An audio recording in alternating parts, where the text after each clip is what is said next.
Y si algunas de las muertes más extrañas de la historia sagrada no fueran simples finales, sino advertencias. Hoy vamos a ver 13 casos inquietantes sobre santos, papas y profetas que murieron de formas extrañas, violentas o rodeadas de misterio. Algunas aparecen directamente en la Biblia. Otras vienen de crónicas antiguas, textos apócrifos o tradiciones históricas que han sobrevivido durante siglos. Y aquí está lo más perturbador. Muchas de estas muertes no parecen cerrar una vida, parecen abrir una pregunta. ¿Por qué un profeta fue enterrado en un lugar que nadie pudo encontrar? ¿Por qué un santo sobrevivió a una ejecución solo para morir de una forma peor? ¿Y por qué un papa fue juzgado después de muerto? Quédate hasta el final, porque el último caso parece sacado de una pesadilla medieval. Pero ocurrió en Roma. La primera muerte no empieza con sangre, empieza con silencio. Según el libro de Deuteronomio, capítulo 34, Moisés subió al monte Nebo, vio desde lejos la tierra prometida y murió allí, en la tierra de Moab. Pero el detalle extraño viene después. La Biblia dice que fue enterrado en un valle frente a Bet-peor, pero que nadie sabe hasta hoy dónde está su tumba. Piénsalo un momento. No estamos hablando de cualquier persona. Estamos hablando de Moisés, el hombre que enfrentó al faraón, el hombre de las plagas, el hombre que cruzó el mar, el profeta que recibió la ley. Y aún así, su tumba quedó oculta. El mismo pasaje dice que murió a los 120 años, pero que sus ojos no se habían apagado y que su fuerza no se había ido. Es decir, la Biblia no lo muestra como un anciano destruido por la edad. Lo muestra como alguien que simplemente llegó al final de una misión. La muerte de Moisés no parece una despedida. Parece un secreto sellado por Dios.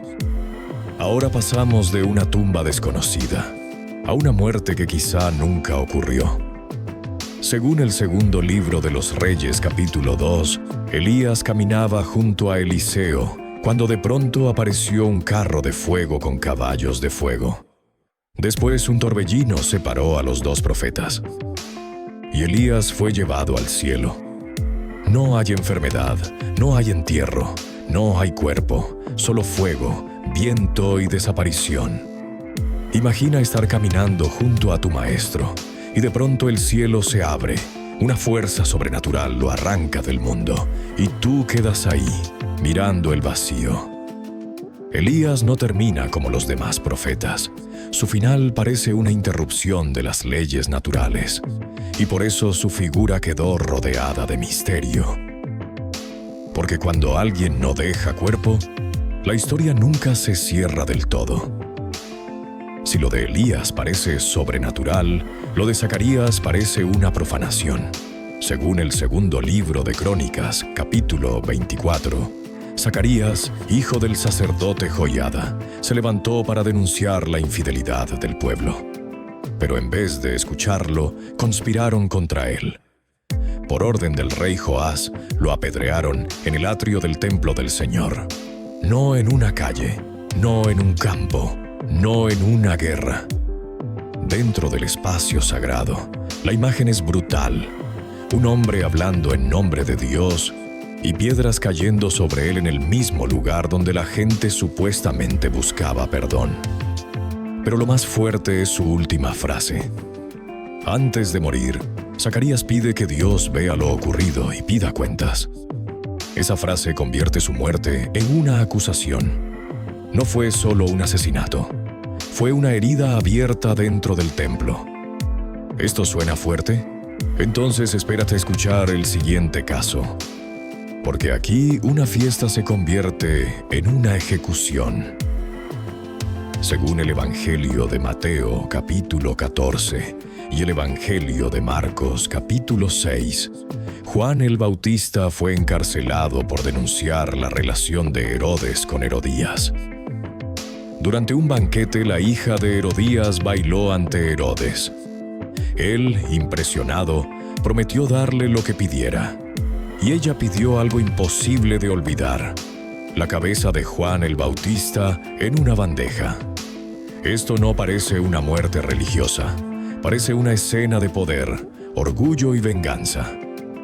Un profeta termina decapitado no en una batalla, no por una sentencia solemne, sino por una promesa imprudente hecha frente a invitados. El detalle más perturbador es la bandeja, porque transforma la muerte en espectáculo. La cabeza de un profeta fue llevada como si fuera parte del banquete. Juan había anunciado juicio, arrepentimiento y verdad, pero su final muestra algo oscuro. A veces el poder no intenta debatir con la verdad, intenta cortarle la cabeza. Si esta historia te dio escalofríos, deja tu me gusta y suscríbete, porque apenas estamos entrando en las muertes más extrañas. Según el libro de los Hechos, capítulo 7, Esteban fue llevado ante las autoridades religiosas. Allí pronunció un discurso fuerte. Acusó al pueblo de resistirse a Dios.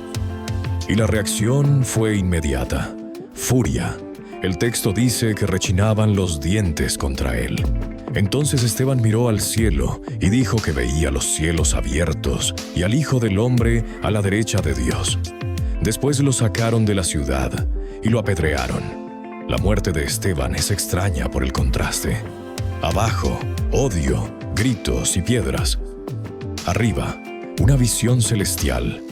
Mientras su cuerpo era destruido, él decía ver algo que los demás no podían ver. ¿Puedes imaginarlo?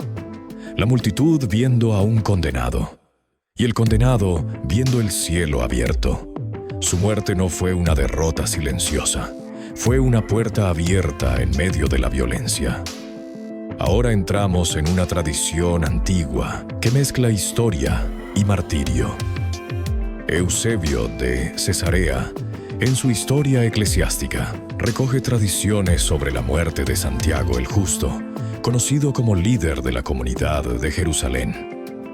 Según esa tradición, Santiago fue arrojado desde lo alto del templo, pero no murió con la caída. Entonces fue apedreado. Y finalmente un hombre lo golpeó en la cabeza con un mazo. Este caso impacta porque no hay una sola violencia. Hay tres. Primero lo lanzan. Luego lo apedrean. Después lo rematan.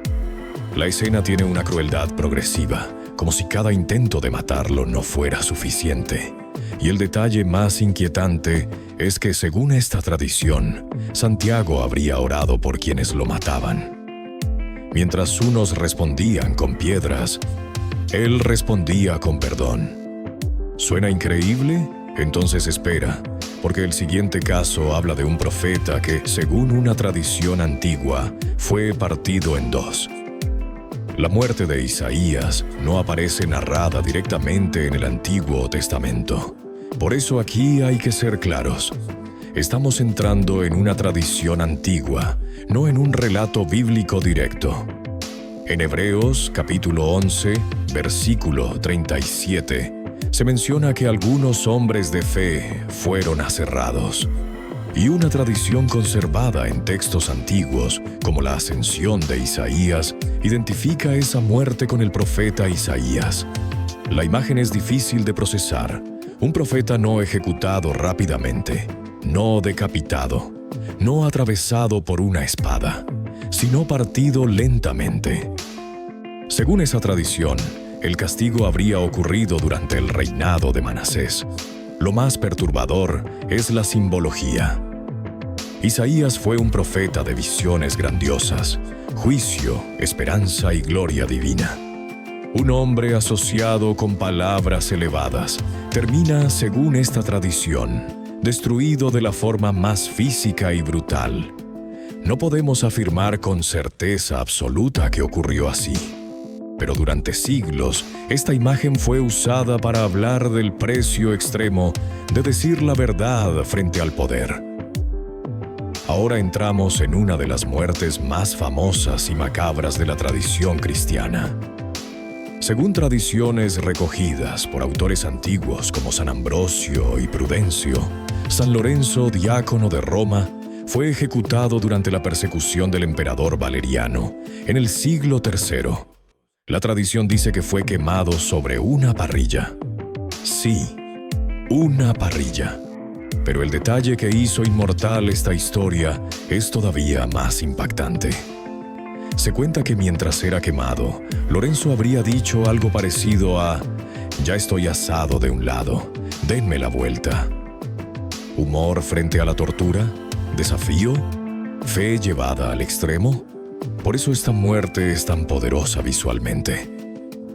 Porque no muestra a un hombre quebrado. Muestra a alguien que convierte su tormento en una última burla contra sus verdugos. San Lorenzo no solo muere, convierte la parrilla en símbolo. Y eso es lo que más temía el poder: matar un cuerpo, pero crear una leyenda. Si esta historia te impactó, comparte este video con alguien que ame los misterios de la historia religiosa. San Sebastián es recordado casi siempre atravesado por flechas. Pero aquí está el giro. Según la tradición, las flechas no lo mataron. La historia cuenta que Sebastián fue atado a un árbol y condenado a morir por flechas durante la persecución del emperador Diocleciano. Los soldados lo dejaron por muerto, pero sobrevivió, fue curado. Y después, en vez de esconderse, regresó a denunciar al emperador. Entonces fue condenado otra vez. Esta vez, golpeado hasta morir. Esa es la parte que muchos no conocen. La imagen famosa de San Sebastián lleno de flechas no representa su muerte final. Representa su primera ejecución fallida. Piénsalo. Sebastián pudo escapar, pudo desaparecer, pudo vivir oculto. Pero según la tradición, volvió a enfrentar al mismo poder que había intentado matarlo. San Sebastián no murió por las flechas, murió porque volvió. Y a veces el acto más peligroso no es resistir una vez, sino regresar después de haber sobrevivido. La muerte de Pedro no se narra con detalle en los evangelios.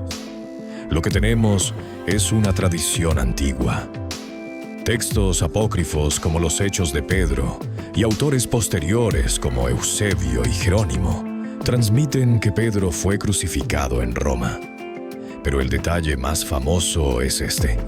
Según la tradición, pidió morir cabeza abajo porque no se consideraba digno de morir de la misma manera que Jesús. Este caso impacta porque invierte el símbolo. La cruz ya era un instrumento de humillación.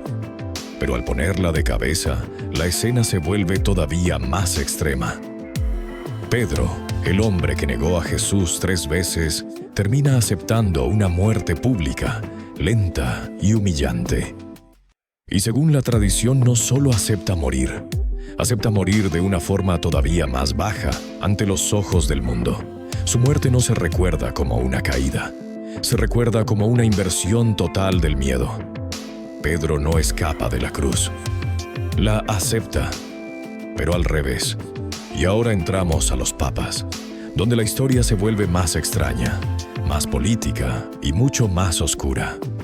Adriano IV fue el único papa inglés de la historia. Murió en el año 1159, y alrededor de su muerte surgió una versión extraña. Algunas crónicas cuentan que murió después de atragantarse con una mosca que cayó en su vino. Ahora hay que aclararlo. La explicación más aceptada habla de una grave inflamación en la garganta. Pero la versión de la mosca sobrevivió durante siglos porque tiene algo inquietante. Un papa. Un líder religioso con enorme poder. Un hombre que trató con reyes, emperadores y conflictos políticos. Y aún así que la leyenda lo recuerda por una copa de vino. Y una mosca. A veces la historia no necesita demonios para ser aterradora. A veces basta con mostrar lo frágil que es el cuerpo humano. Porque incluso alguien en la cima del poder puede caer por algo casi invisible. Ahora te pregunto a ti, ¿cuál de estas muertes te pareció más extraña? ¿Y cuál crees que esconde algo más? Déjalo en los comentarios. Suscríbete si quieres más historias oscuras, reales y misteriosas sobre religión, historia y secretos antiguos. Y si este video te atrapó, mira el siguiente, porque hay muertes, castigos y misterios que la historia todavía no ha terminado de explicar.